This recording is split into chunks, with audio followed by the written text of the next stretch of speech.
So I guess we'll just jump into the questions. If y'all are ready.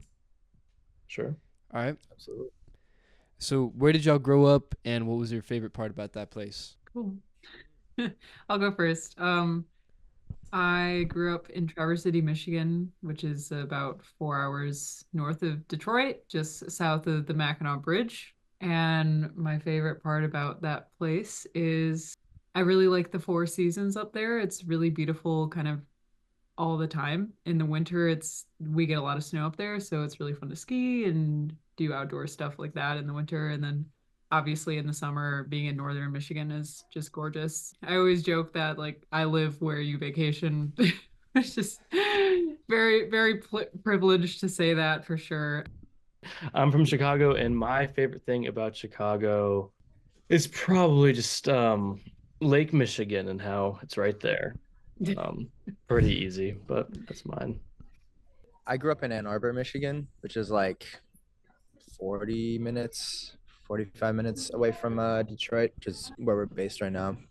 Before there, I was born in Colombia, in Medellin, in South America, and then my dad got a job around here, and actually my dad got a job in Detroit, and then we moved to Ann Arbor. But biggest thing I liked about Ann Arbor was the summers here are pretty great. There's a river that like goes through right through town, so we would always like as kids just go to the river, like go play soccer, be outside. Nice. So what do y'all play? I know Sam B said he played saxophone, and Sam D, I think he said you play guitar, right? Yeah, I'm guitar So and the lead vocalist. hell yeah. Kaysen, how about you? I played string instruments, um, like Mm, violin, and I record some like cello stuff, but mostly violin and acoustic guitar, electric guitar. nice. Who was playing the upright bass? I watched the Tiny Desk audition. It was really good. Who was playing the upright bass? That was Tyler, the bass player. Okay, nice. They're So awesome. how old were you when you got your first instrument? Ooh.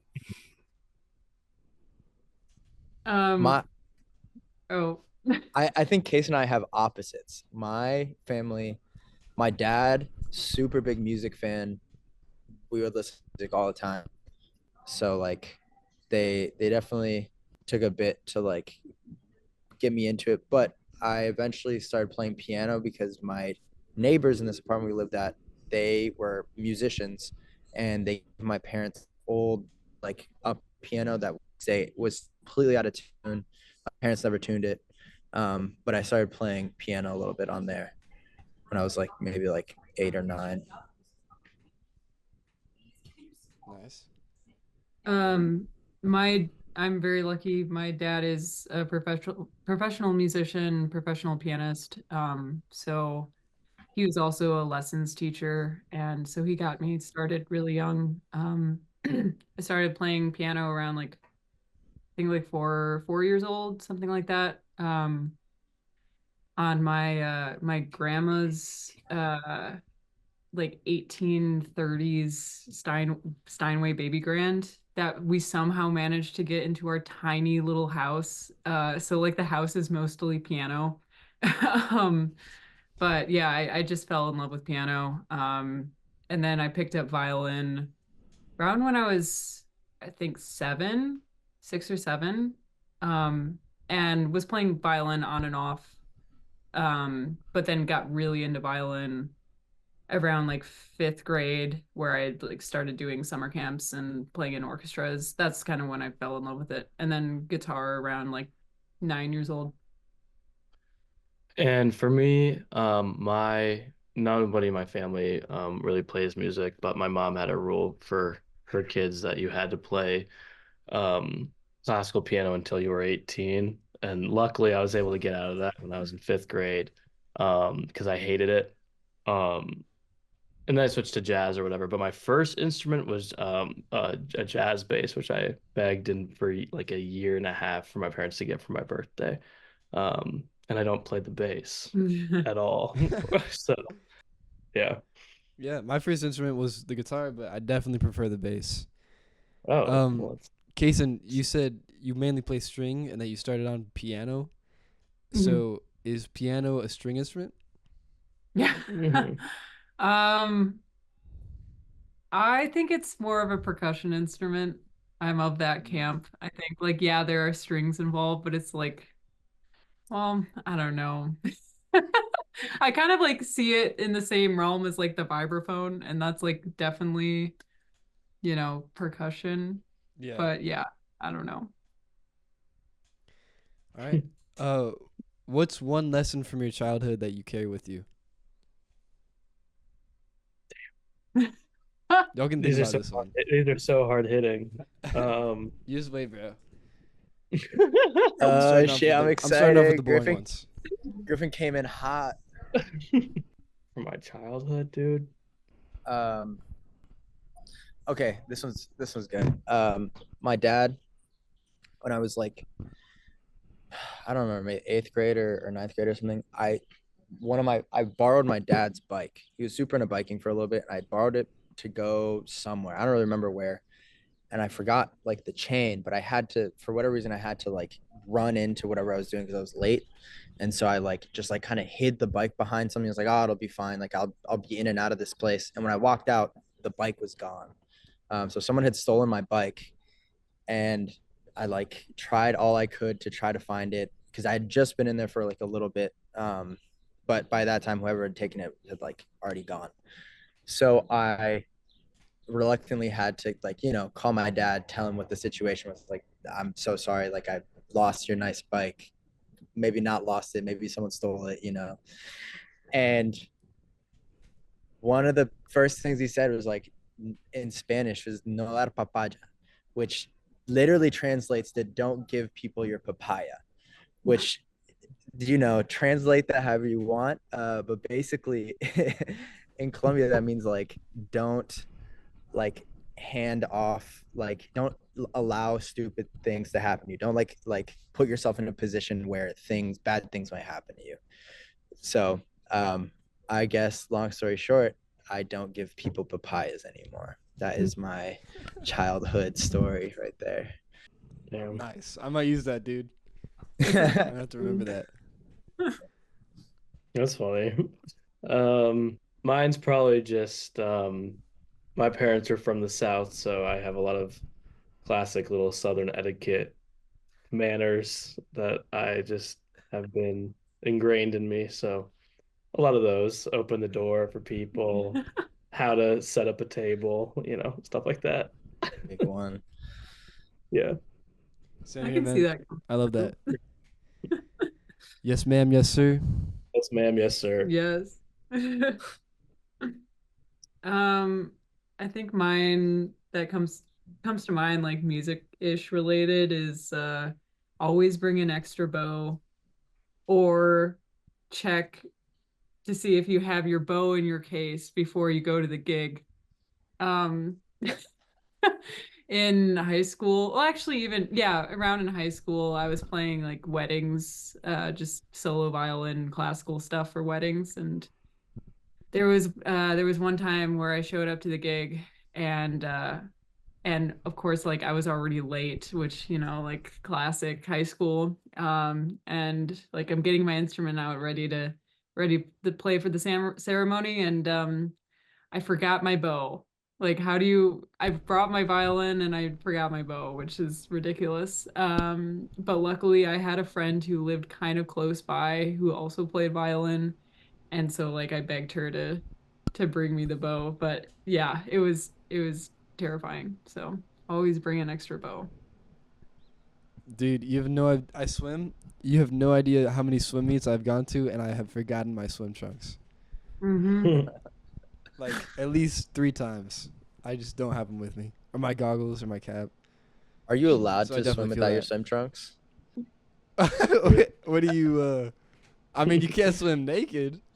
You gotta have something. I mean, I don't think you are. No, I think you have to have the specific jammers. The specific ones. Okay, yeah. All right, name a great movie. Mm. Sam, this is you. This is your time to Uh, shine. a really Excited. good movie. our movie buff. Oh, I don't know. I like a lot of movies. Um, oh, one movie that I like a lot is Ocean's 11, Yeah. and I can watch that a million times and not get bored of it. That's my answer. I've honestly never seen it. I need to. Oh, Watch I'll it. add that to the It's list tonight. it's good, dude. tonight. It's fun. Um, Kaysen? I'll go. I don't have any. I have two because I can't choose.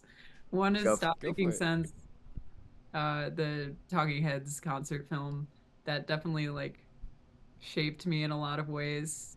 Growing up, seeing David Byrne perform live, and that really influenced my like dance moves. And I have on my leg a tattoo of a lamp.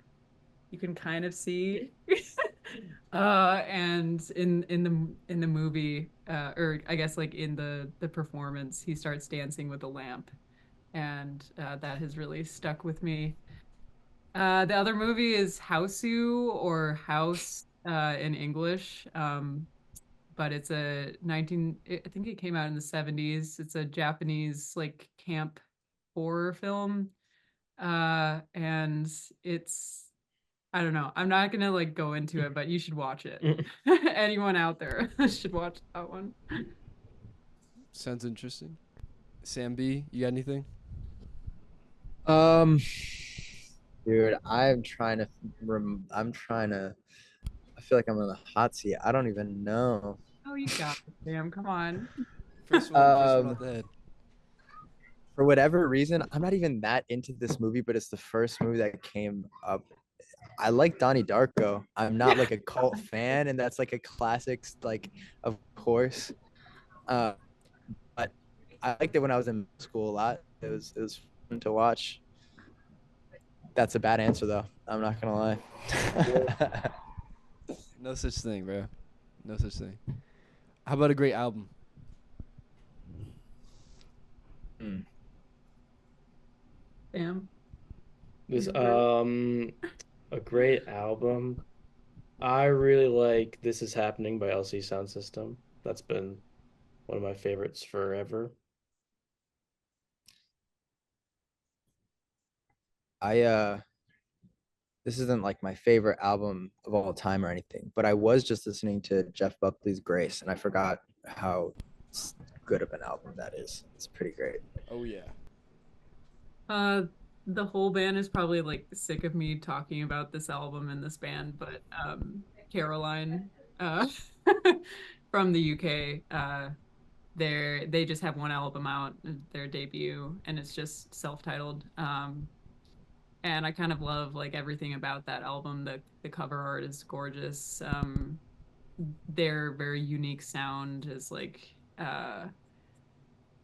experimental folk, large like 8-piece band, kind of very similar to what we're going for. But I would say they're Yeah, I more was in about like to say. yeah, I know they're more in like they're more experimental and improvisational than us, but they do have like some standard folk forms in their music, and just the soundscape that that album creates is just incredible and very beautiful.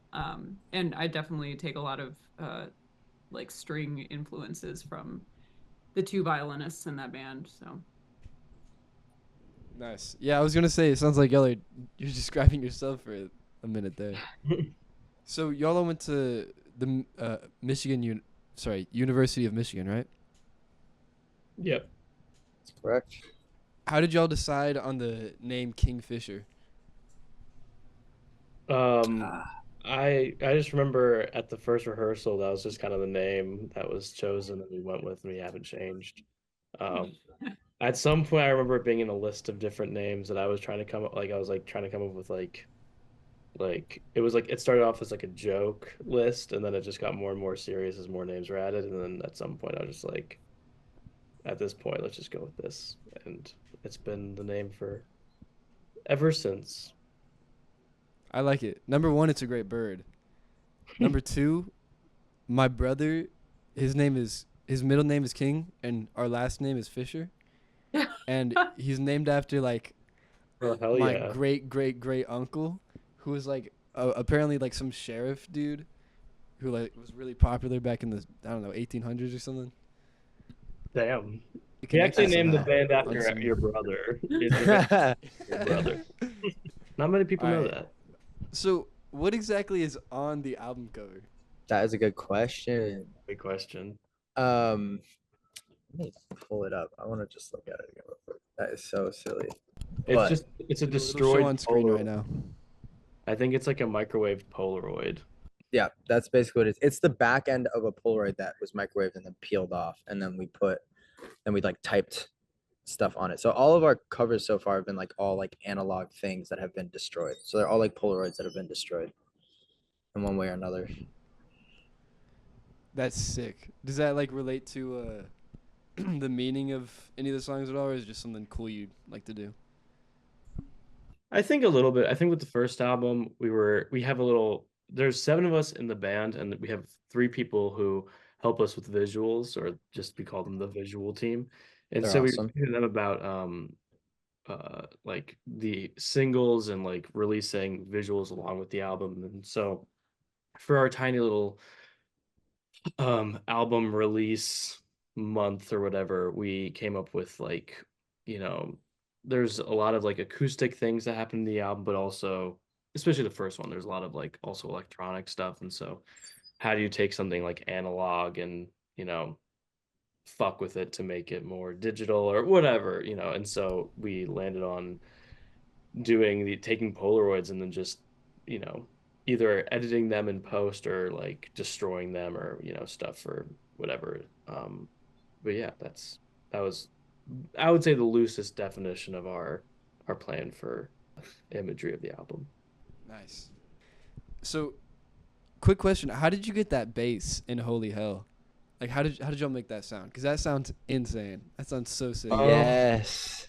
Dude, no one asks these type of questions. That's what I'd like to hear. Griffin, you're going places, man.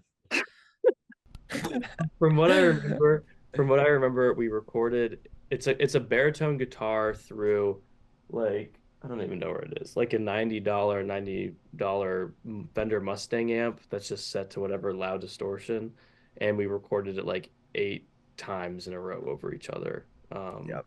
From what I get, and like with different like like tone knobs being adjusted or whatever, stuff like that, and so it's just And loudest noise ever.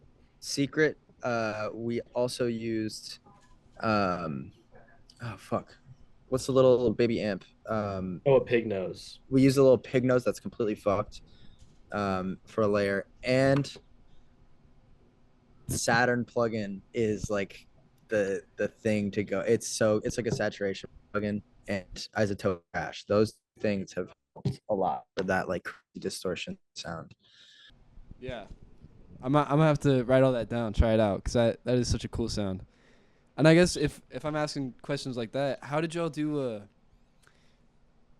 it was kind of a bony. I think it was you did a little bit in Heaven Bound, the self-titled track, Heaven Bound Home, and I think a little bit in the. I don't know why I'm blanking. I think it's like Regulate. what is it? Regulate. Something. Yeah, regulate. Y'all did like some really interesting vocals. It was just like Yeah. All right, my friend is. it reminded me a lot of Bon Iver. Oh yeah, for sure. So- I mean, Yeah, yeah. I would definitely say inspired. for the album, it was mostly a lot of it was like we want to sound like Bon Iver.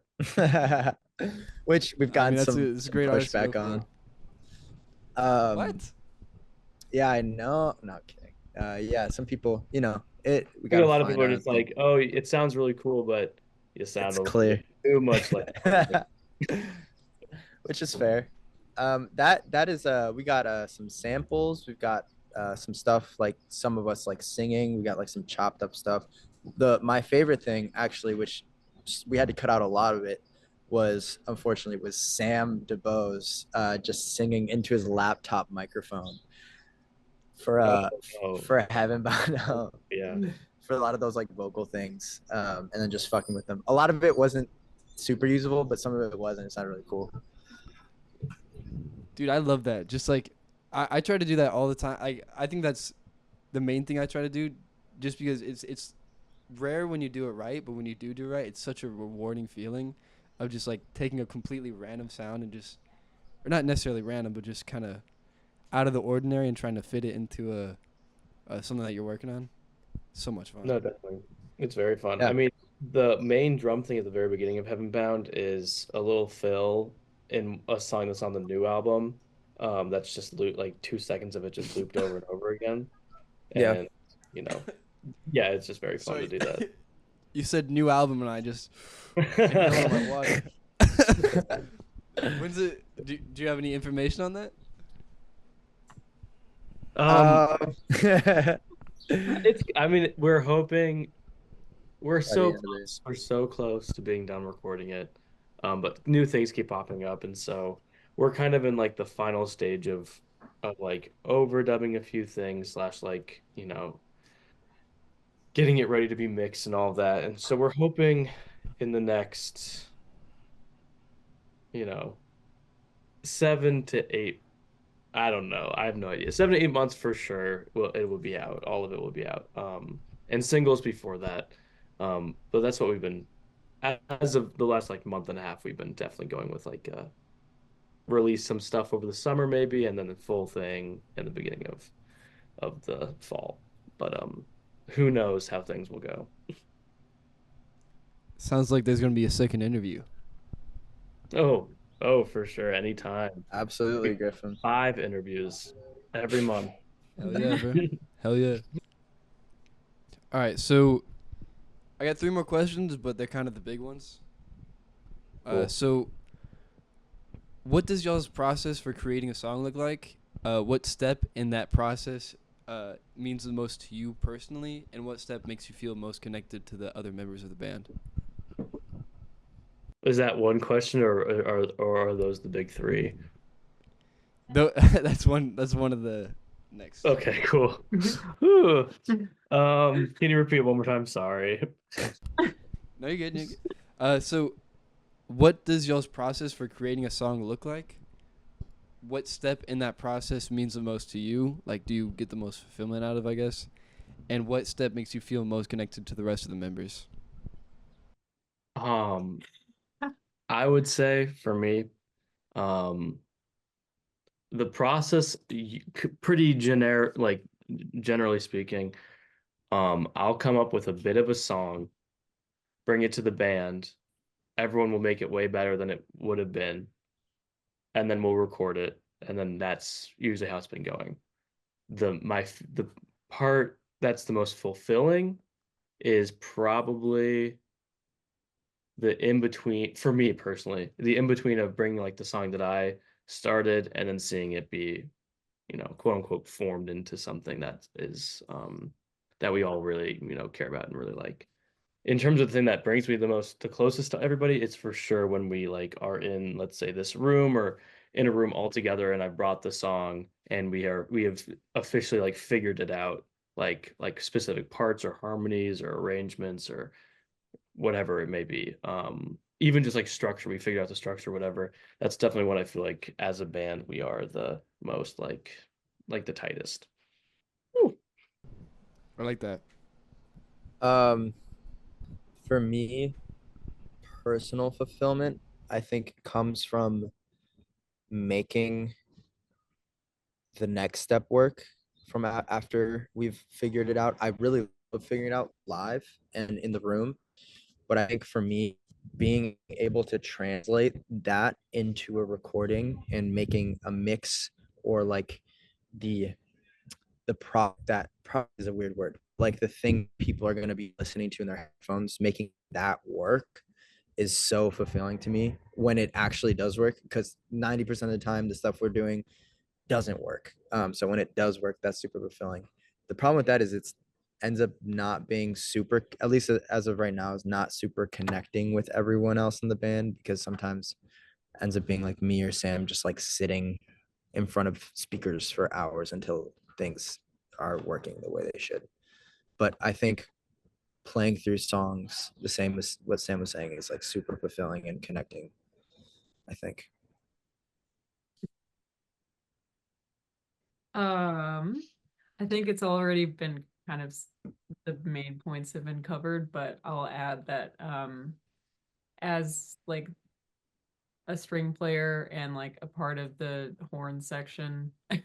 um I really love filling out the arrangement because that is kind of my role in the band, so I like my role. I like or my favorite part about being a collaborator is coming in to the project after the initial idea was started. So I struggle personally as an artist to like get an idea started and going. So I really love this band as an opportunity to like step in later into the process and fill out the arrangement more. Like some of the most gratifying experiences I've had with the band is fleshing out a part and then it completely sounds different than the original idea, or it just sounds so much more and that's a really cool experience.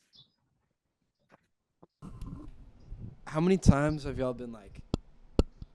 Did y'all hear that? Sorry.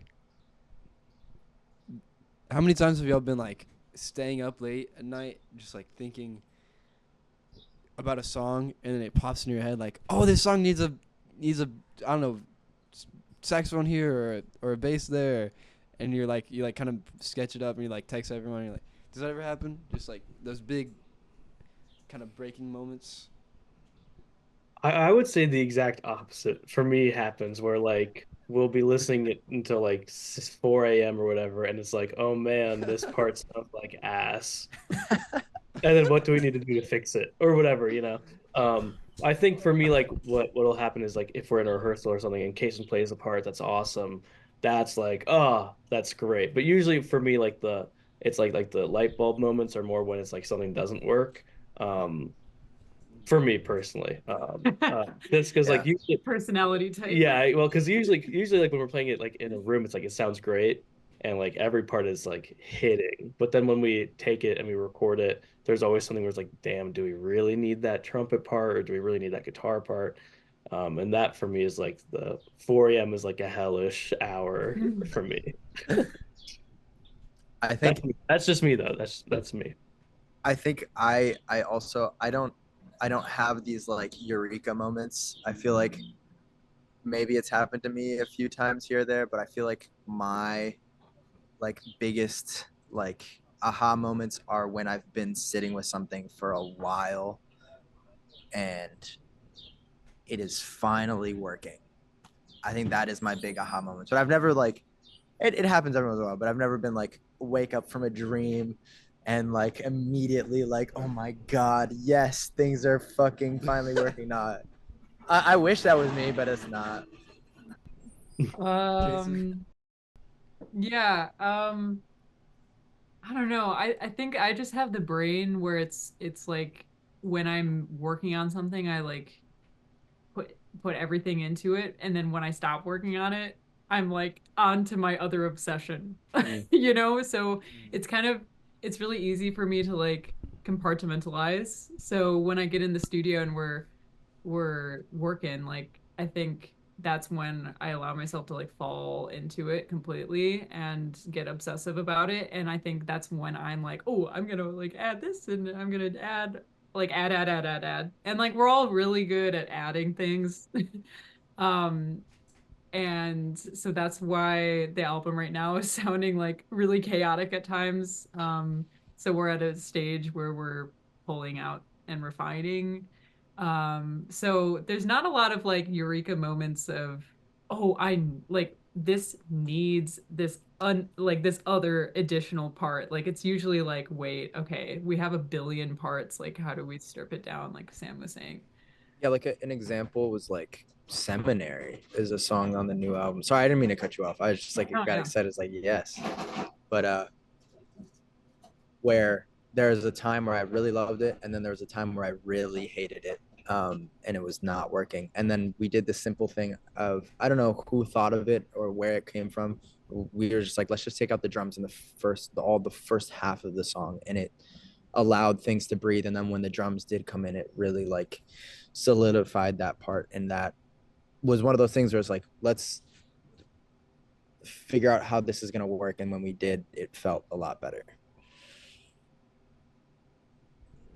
Nice. That was not one of the three, by the way. That was just something that I thought of while y'all were Oh, talking about shit. the. Sorry. Oh, no Uh, way. Griffins with the hitters. so what sets y'all apart from other bands? It's like Oh, these are so funny, dude. it's like a job interview. Yeah, yeah. I love it. Um, Are you working with a label, Griffin? yes. I just want y'all to. I don't want this to be like something lazy. I need y'all to work for this. You know. Yeah. I can't just Sure. skate by on this one. Oh, Okay, who wants to go? well, We have just like the most brilliant string player ever in this band. Sorry. That's funny. I'm sorry. Mm-hmm. Someone else could talk. um, I think I just, oh no. No, no, keep going, keep going. I know, I talked really loudly and someone just like thought I was talking to them and they freaked out. Forgot I was, and people can hear what you guys were saying. Okay, in a genuine way, I think we make the large band orchestration work in a way that other large bands don't, which I think is really cool and exciting. And I think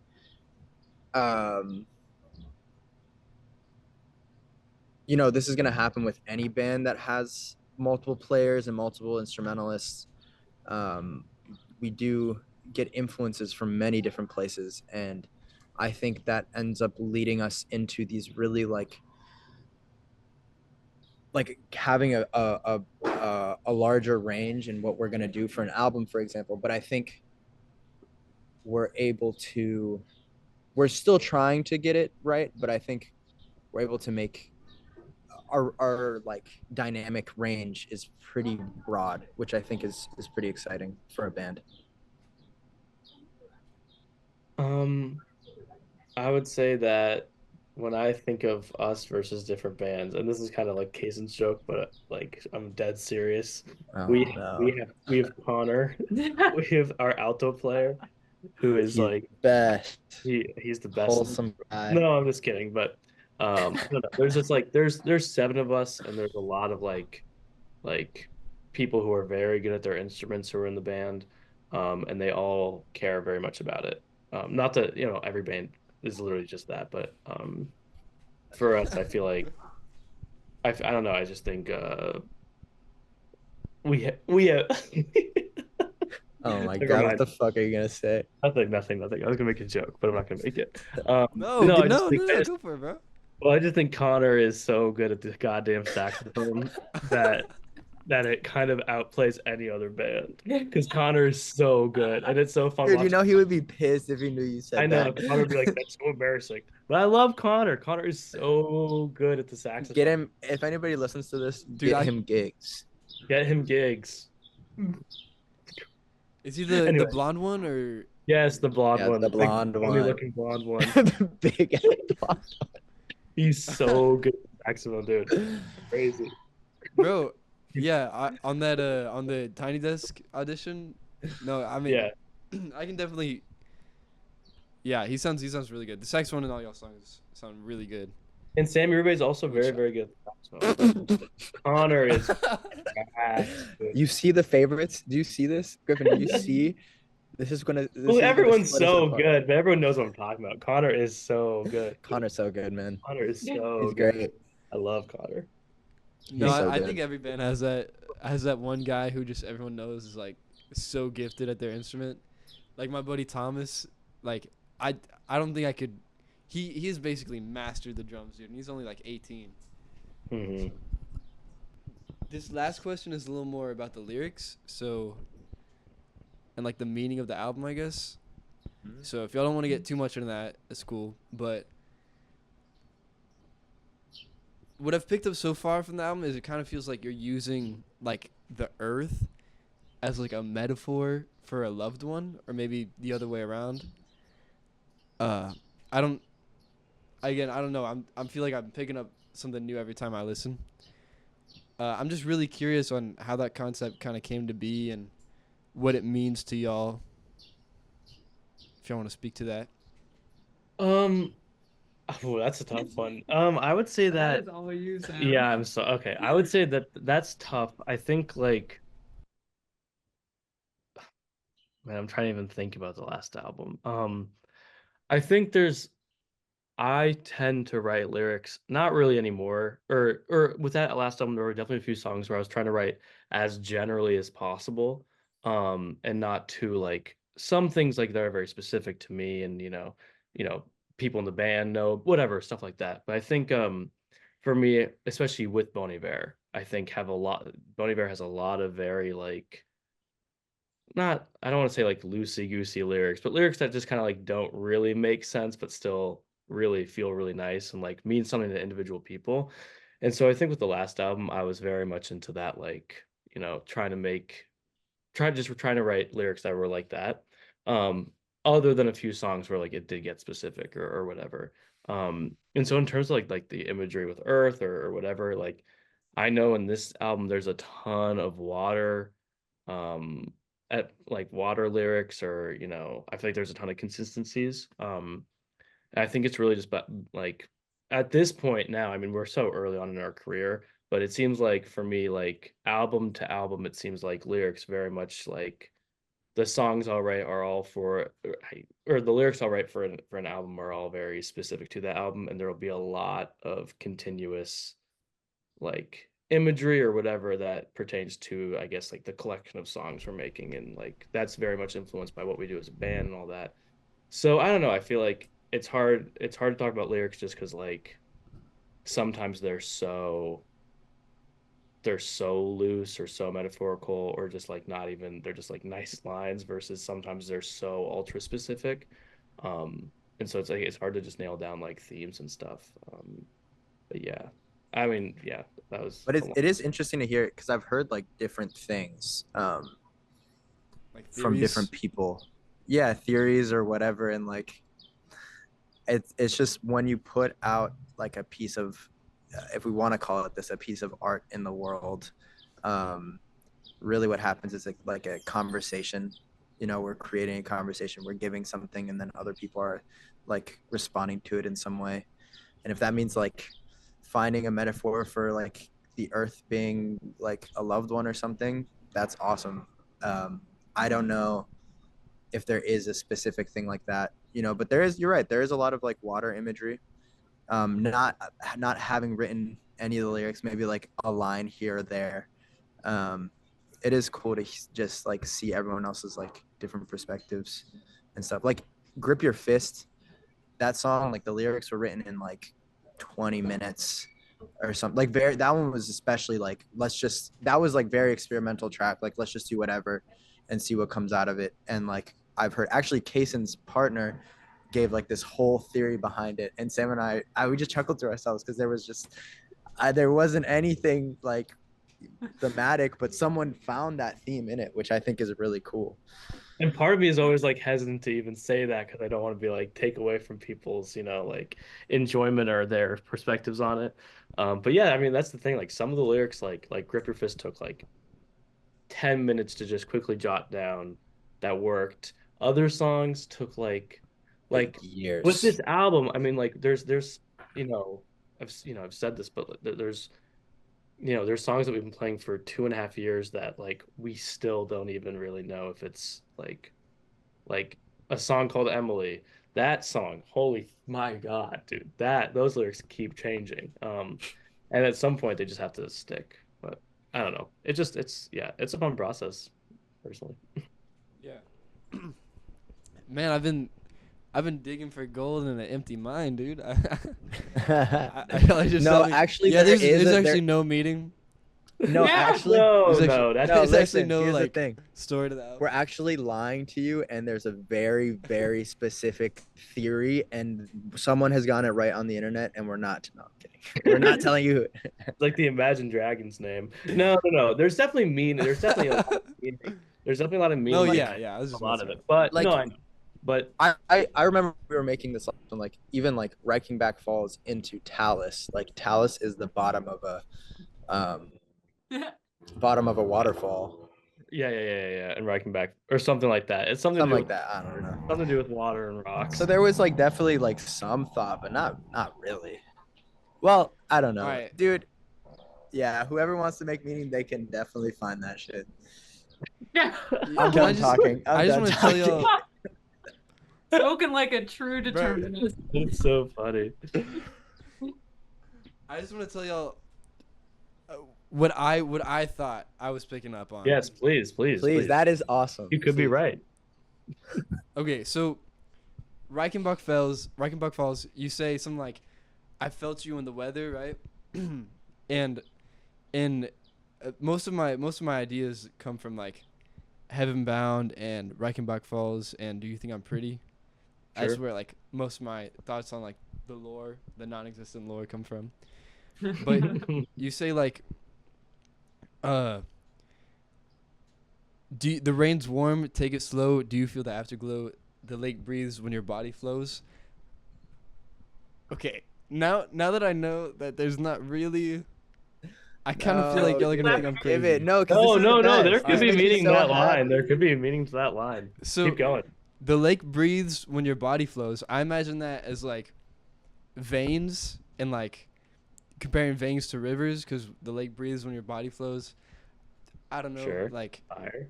And you talk And regulate. and regulate. There's wait, the veins in the glass. the Oh, veins in the yeah. glass. Damn, Exactly. you something. And regulate. There's also a very similar lyric. Like very man, good I'm on to some. having a goal. Thank you. I think Sam DeBose. I'm on meaning that y'all didn't even does know. create meaning.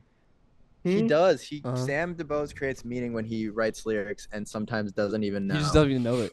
Yeah. Thank you. He's an I elusive. would elusive listen. I creature. will say there are. If I'm to talk about this new album, I would say this new album has a lot of very specific things. This one has that- more meaning. way more like it. This one's better. This one's better. No, I think that the last one is just like, what's like the loosest lyric I could write that does kind of mean something to me, and then let's hope it means things to other people. But with this album, I would say it's almost more like specifically to the group of like 10 people we know is way more ultra specific. Griffin, I want to hear your theories for when this next one drops, without telling you what our theories are beforehand. For sure. I'm just laughing so hard because there have been times when I'm literally just like looking down at my phone, like just like trying to figure out what like what did you mean when you said drink a fire you'll stay warm? Like there's been times where I'm just like staring at my phone trying to figure it out, dude. That's so funny, That is dude. really, That really is so funny. There's like a shot of Jameson. Liquor, dude, liquor. Yeah, bro.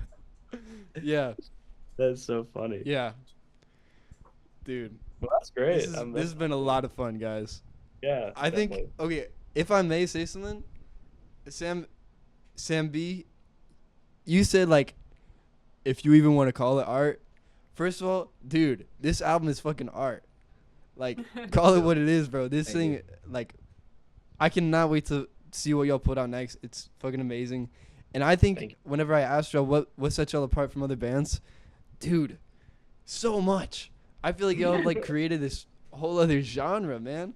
And I feel like y'all are like Damn, thank you. pioneering it. I think y'all gotta like admit to yourselves like y'all are doing something really fucking special.